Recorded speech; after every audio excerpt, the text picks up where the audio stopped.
ہوئے اس دعا کو مانگیں۔ بخاری کتاب الصوم میں ایک اور روایت ہے، حضرت ابن عمر رضی اللہ تعالیٰ عنہ بیان کرتے ہیں کہ حضرت صلی اللہ علیہ وسلم کے کچھ صحابہ کو لیلۃ القدر خواب میں رمضان کے آخری 7 دنوں میں دکھائی گئی۔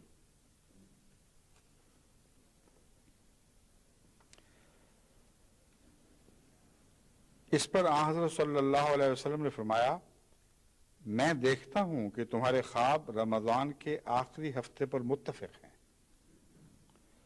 اس لیے جو شخص لیلۃ القدر کی تلاش کرنا چاہے وہ رمضان کے آخری ہفتے میں کرے۔ ہفتے سے مراد 7 دن ہے یہاں، آخری 7 راتوں میں، اور آخری 10 راتوں کی محنت اپنی جگہ، لیکن لیلۃ القدر کو آخری 7 راتوں میں مخصوص کرنا حضرت صلی اللہ علیہ وسلم کی اپنی رویا سے تعلق نہیں رکھتا تھا، بلکہ صحابہ کی ایسی رویا سے تعلق رکھتا تھا جن کا اتفاق ہو گیا۔ اور یہ ایسا مضمون ہے جو ہمیشہ کے لیے جاری، اسی طرح جاری ہے۔ جب خدا تعالیٰ کی طرف سے کوئی خاص فضل نازل ہونا ہو تو اکثر لوگوں کو جو رویا دکھائی جاتی ہے وہ ایک ہی مضمون کی، ایک ہی طرح کی، اور بہت سے امور میں اتفاق کرتی ہوئی دکھائی دیتی ہے۔ اس وقت اگر اس سے برعکس کوئی رویا آ جائے تو مجھے صاف پتہ چلتا ہے کہ یہ اس کی نفس کی رویا ہے، کیونکہ آسمان سے جو برکتوں کا نزول ظاہر نازل ہو رہا ہے اس کی روشنی میں تو رویا اور طرح کی دکھائی جا رہی ہیں۔ ایک اکیلا آدمی کوئی بدنصیبی کی رویا دیکھ لیتا ہے، کوئی غلط مضمون اس کو دکھایا جاتا ہے تو صاف پتہ چلتا ہے کہ اس کے نفس کا تعصب ہے۔ حقیقت میں اس کا آسمان ان رویوں کے خلاف، ان رویا صادقہ کے خلاف اس رویا کو نہیں لیا جا سکتا جو کثرت سے دنیا میں دوسری جگہ لوگوں کو دکھائی جا رہی ہیں۔ اور جب بھی ایسا ہو ہمیشہ یہ نتیجہ درست ثابت ہوتا ہے۔ خدا تعالیٰ نے اگر کوئی خاص فضل فرمانا ہے تو مختلف ممالک کے احمدیوں کو ویسی ہی خوابیں آنے لگ جاتی ہیں اور موسم کے طور پر آتی ہیں، صاف پہچانی جاتی ہیں کہ یہ الہی خوابیں ہیں۔ کچھ ایسے لوگ ہیں جن کو ہمیشہ ایک ہی طرح کی خوابیں اپنے نفس کے مطابق آتی رہتی ہیں۔ بعضوں کے نفوس ایسے ہیں جو خود ڈرے ہوئے ہیں اور ہر وقت ڈراتے رہتے ہیں ان کو جب بھی خواب آئے نحوست کی خوابی آتی، اور وہ لکھ لکھ کے مجھے ڈرانے کی کوشش کرتے ہیں۔ میں ان سے کہتا ہوں کہ مجھے کوئی ڈر نہیں ہے آپ کی خوابوں کا، آپ نے جتنا ڈرنا ہے ڈرتے رہیں، بے شک ان میں کوئی حقیقت نہیں۔ یہ وہ خوابیں ہیں جن کے متعلق رسول اللہ صلی اللہ علیہ وسلم نے فرمایا ہے کہ اپنی بائیں طرف تھوک دیا کرو اور لاہور پڑھ کے سو جایا کرو، کیونکہ جو عالمی مضمون ہے رویا کا وہ ایک دوسرے کے ساتھ ہم آہنگی رکھتا ہے، اور رویا اپنے اندرونی صفائی، اپنے اندرونی نشانات سے صاف پہچانی جاتی ہے کہ الہی رویا ہے۔ ایک یہ بات ہے جو اس حدیث سے ضمناً ہم نے پائی، یعنی زائد فائدے کے طور پر پائی۔ دوسری یہ کہ حضرت صلی اللہ علیہ وآلہ وسلم نبی ہیں، عالم الغیب سے سب سے زیادہ تعلق آپ کا ہے، لیکن اس کے باوجود آپ کے غلاموں سے بھی خدا ایسا تعلق رکھتا تھا کہ ان کو ایسی سچی خوابیں دیتا تھا کہ وہ مبشر بن کر حضرت محمد صلی اللہ علیہ وسلم کی خدمت میں حاضر ہوا کرتے تھے۔ اور یہ مضمون کہ کسی شخص کو نبی کو خوشخبری دینے کے لیے چنا جائے، یہ قرآن کی دوسری آیات سے بھی ثابت ہے۔ چنانچہ وہ جو فرشتے حضرت ابراہیم کے متعلق آتا ہے کہ آپ کے پاس حاضر ہوئے، اور ان فرشتوں کے متعلق بھی اور بعض دوسرے فرشتوں کے متعلق بھی یہ کہا جاتا ہے کہ دراصل وہ انسان تھے، لیکن نیک اور بزرگ انسان تھے جن کو خدا تعالیٰ نے پیغام دیا، اور وہ پیغام امانت تھا ان کے پاس، وہ لے کر وقت کے نبی کے پاس حاضر ہوئے کہ خدا نے ہمیں یہ پیغام بھیجا ہے۔ اور یہ ہو سکتا ہے، اگر حضرت صلی اللہ علیہ وآلہ وسلم کے تعلق میں ہو سکتا ہے تو باقی انبیاء کے تعلق میں تو ضرور ہوا ہوگا، اس لیے وہ تفسیر لازماً غلط نہیں ہو سکتی۔ یہاں یہ مضمون ہے، اور ایک اور جگہ اذان کے متعلق ہمیں پتہ چلتا ہے کہ حضرت عمر رضی اللہ تعالیٰ عنہ کو اذان کے الفاظ بتائے گئے، اور بعض اور صحابہ کو بھی بین ہی وہی الفاظ دکھائے گئے. تو آن حضرت صلی اللہ علیہ وآلہ وسلم ہر پیغام کو قبول نہیں فرما لیا کرتے تھے، اس کا جائزہ لیتے تھے اور اپنی نور فراست سے معلوم کرتے تھے کہ کیا یہ واقعتاً الہی پیغام ہے. اور ایک اس کا آپ کا طریقہ یہ تھا کہ ایک دوسرے کی تائید ڈھونڈتے تھے. نبی کا تو اکیلا رویا سب رویا دوسرے خوابوں پر حاوی ہوتا ہے، اس کے اکیلے کا پیغام ساری دنیا کے لیے کافی ہے. مگر جب دوسرے بزرگ کوئی دعویٰ کریں کہ ہمیں خدا نے کچھ بتایا ہے تو ان کا اکیلا پیغام کافی نہیں. تبھی بعض لوگ استخارے کے جواب میں جب مجھے کہتے ہیں کہ جی ہمیں تو یہ خواب آئی ہے، میں ان سے کہتا ہوں کہ تم کون سے نبی ہو کہ تمہاری ایک ہی خواب پر ہم اعتماد کر جائیں، اور بزرگوں کے بھی دعا کے لیے لکھو، سب کی جو مجموعی خوابیں تاثر پیدا کریں گی وہ درست فیصلہ ہوگا. ورنہ ایک آدھ آدمی پیٹ خراب ہوا سویا، اس کو ڈرونا خواب آ گیا، اس نے فوراً فیصلہ کر لیا کہ ابھی شادی نہیں ہونی چاہیے. یہ بالکل غلط طریق ہے. اور بعض لوگ تو پھر ایسا کرتے ہیں کہ حکماً رشتہ دار کو منع کر دیتے ہیں کہ رات میں نے یہ رویا دیکھی ہے، خبردار ہے جو تم نے یہ شادی کی. میں ان سے کہتا ہوں کہ خبردار ہے جو اس کی بات مانے. بالکل لغو بات ہے. دعا کرو، استخارہ کرو، اور پھر اگر تمہیں خدا تعالیٰ روکتا نہیں ہے، اگر تمہارے دل میں خدا تعالیٰ خود گانٹھ نہیں ڈال دیتا اور لڑکا یا لڑکی نیک ہیں، تو رسول اللہ صلی اللہ علیہ وسلم کے اس فیصلے کو قبول کرو کہ نیکی کو تم نے ترجیح دینی ہے، کوئی اس کے اندر برائی نہیں دیکھتے. تم نے دعائیں کی تو خدا نے تم کو نہیں روکا. اس لیے ایک آدھ آدمی کو اگر کوئی منظر خواب بھی آ گئی ہے تو پرواہ نہ کرو، جبکہ اس کے مقابل پر مبشر خوابیں بھی آ رہی ہوتی ہیں. چنانچہ بعض لوگ جب مجھے ساری خوابیں لکھ کے بھیجتے ہیں استخاروں کے بعد تو عجیب منظر نظر آتا ہے کہ بعض لوگ کہتے ہیں منظر ہے بالکل نہ کرو، بعض لوگ کہتے ہیں مبشر ہے کر لو. اب سوال یہ ہے کہ کیا خوابوں سے اعتبار اٹھ جائے؟ ہرگز نہیں. ان خوابوں کے مطالعہ سے صاف پتہ چلتا ہے کہ کس نوع کی خوابیں ہیں جو روحانی ہیں اور کس نوع کی خوابیں ہیں جو رد کرنے کے لائق ہیں.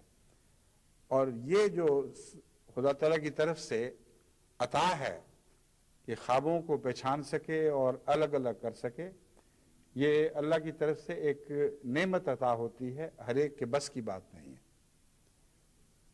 حضرت یوسف علیہ السلام کو دیکھو، خدا نے کیسا عظیم ملکہ عطا فرمایا، لیکن پہلے بچپن کے زمانے میں جب تک یہ ملکہ نہیں ملا تھا خود اپنی خواب کی تعبیر بھی نہیں کر سکے،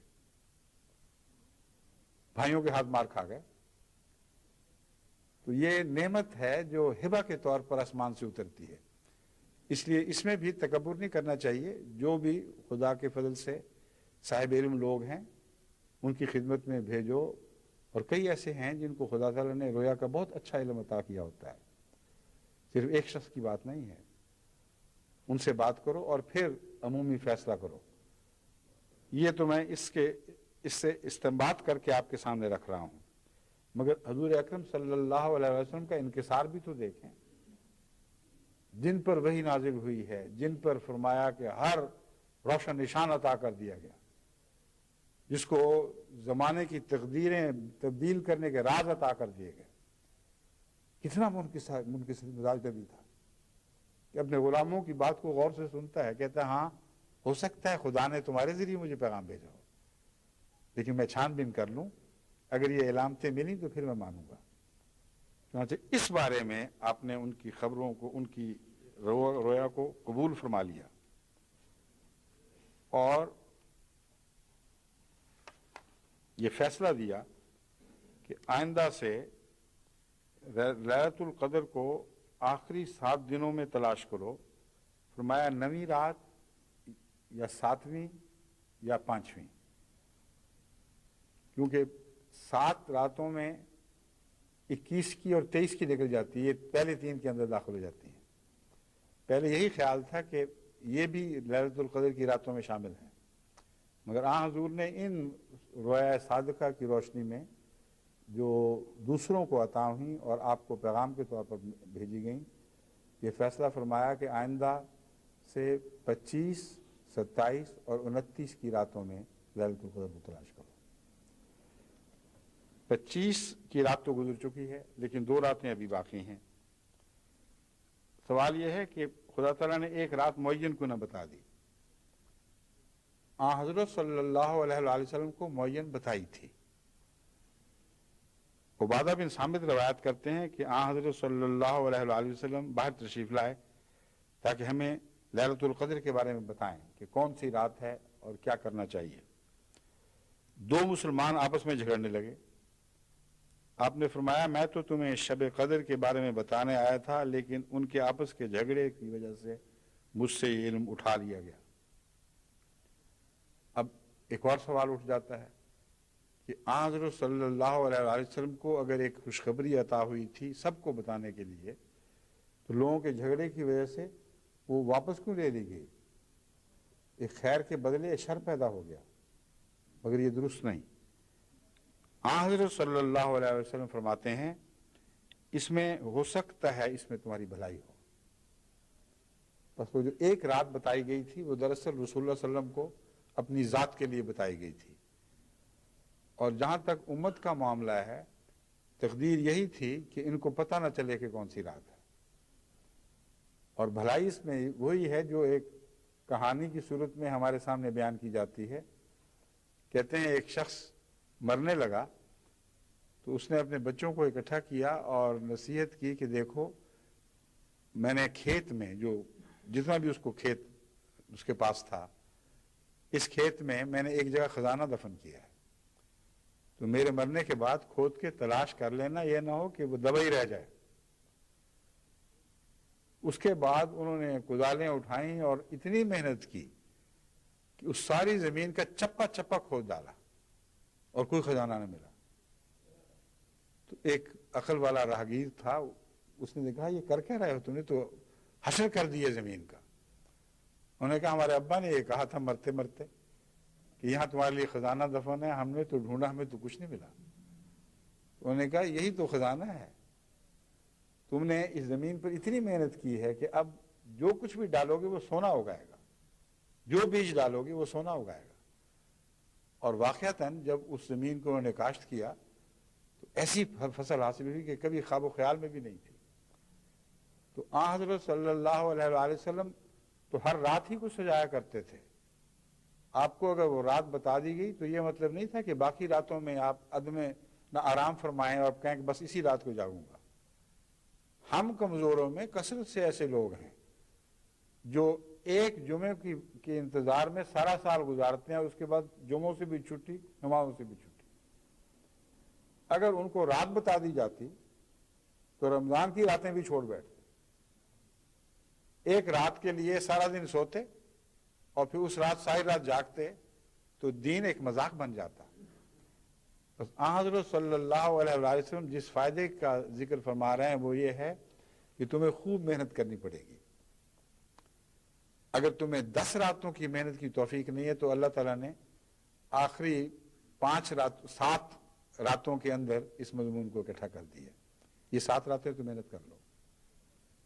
ان 7 راتوں میں سے اب 2 راتیں باقی ہیں، ایک رات نسبتاً آرام، مگر وہ بھی یہ نہیں ہے کہ تہجد چھوڑ دینا اس رات، کوشش کریں اور نسبتاً آرام، مگر پھر دوسری رات جو 2 طاق راتیں ہیں، ایک 27 اور ایک 29 کی، ان راتوں میں خوب محنت کریں اور وہی مانگیں جس کی نصیحت حضرت اقدس محمد مصطفیٰ صلی اللہ علیہ وآلہ وسلم نے فرمائی ہے کہ اللہم انک عفو تحب العفو فاعف عنی۔ یہ دعا بہت عظیم دعا ہے۔ اس دعا کے قبولیت کا نشان آپ کی بات کی زندگی بنے گی۔ ایک تو یہ بات یاد رکھیں، دوسرے مختصراً میں آپ سے یہ کہنا چاہتا ہوں کہ حضرت صلی اللہ علیہ وآلہ وسلم راتوں کو عبادت میں محنت کیا کرتے تھے اور دن کو خدمت خلق میں محنت کیا کرتے تھے۔ محض آپ کی راتیں نہیں جاگتی تھیں، آپ کا دن بھی جاگ جایا کرتا تھا غیر معمولی طور پر۔ اتنا صدقہ و خیرات کرتے تھے، اتنی غریب کی خدمت کرتے تھے کہ صحابہ حیران رہ جاتے تھے کہ اتنی محنت، اتنی مشقت، جیسے آندھی چل پڑی ہو صدقہ و خیرات کی اور غریب پروری کی، یہ آپ کا دستور تھا۔ تو صرف راتوں کو نہ جاگیں، آپ دن کو یہ بھی سوچیں کہ آپ کے گرد و پیش میں کون غریب ہیں، کون محروم ہیں، کن کی خدمت سے خدا تعالیٰ آپ کی راتوں کی دعائیں قبول کر لے گا۔ بس یہ بھی وہ عمل ہے جس کے نتیجے میں آپ کی تقدیر کے فیصلے ہوں گے۔ آپ غریب کی حالت بدلنے کی کوشش کریں، اللہ آپ کی حالت کو تبدیل فرمائے گا۔ اور آئندہ عید میں بھی میرا وہ پیغام یاد رکھیں کہ آپ کی سچی عید تب ہوگی جب آپ غریبوں کی عید کریں گے، ان کے دکھوں کو اپنے لیے اپنے ساتھ بانٹیں گے، ان کے گھر پہنچیں گے، ان کے حالات دیکھیں گے، ان کی غریبانہ زندگی پر ہو سکتا ہے آپ کی آنکھوں سے کچھ رحمت کے آنسو برسیں۔ کیا بعید ہے کہ وہی رحمت کے آنسو آپ کے لیے ہمیشہ کی زندگی سنوارنے کے موجب بن جائیں۔ ہو سکتا ہے آپ کو پہلے علم نہ ہو کہ غربت کیا ہے، اس وقت پتہ چلے اور آپ کے اندر ایک عجیب انقلاب پیدا ہو جائے۔ بس لیلۃ القدر کا صرف رات سے تعلق نہیں ہے، لیلۃ القدر کا دنوں سے بھی تعلق ہے، اور حضرت صلی اللہ علیہ وآلہ وسلم کے متعلق ثابت ہے کہ راتوں کی عبادتیں غیر معمولی شان کے ساتھ بڑھ جایا کرتی تھیں، اور دنوں کی غریبوں کی خدمتیں ایسا رنگ اختیار کر لیتی تھیں کہ حضرت عائشہ رضی اللہ تعالیٰ عنہ فرماتی ہیں کہ یوں لگتا تھا کہ ایک تیز رفتار ہوا میں اور بھی تیزی آ گئی ہو اور ایک جھکڑ بن جائے۔ تو اللہ تعالیٰ ہمیں حضرت صلی اللہ علیہ وآلہ وسلم کے دنوں اور آپ کی راتوں کی پیروی کی توفیق بخشے، اسی میں ہمارا مقدر سمجھے گا۔ ان مبارک دنوں اور ان مبارک راتوں کی پیروی جو محمد رسول اللہ کے مبارک دن اور مبارک راتیں تھیں، یہی ہیں جو ہماری زندگی کے 80 برس سنوار سکتے ہیں۔ اللہ ہمیں توفیق عطا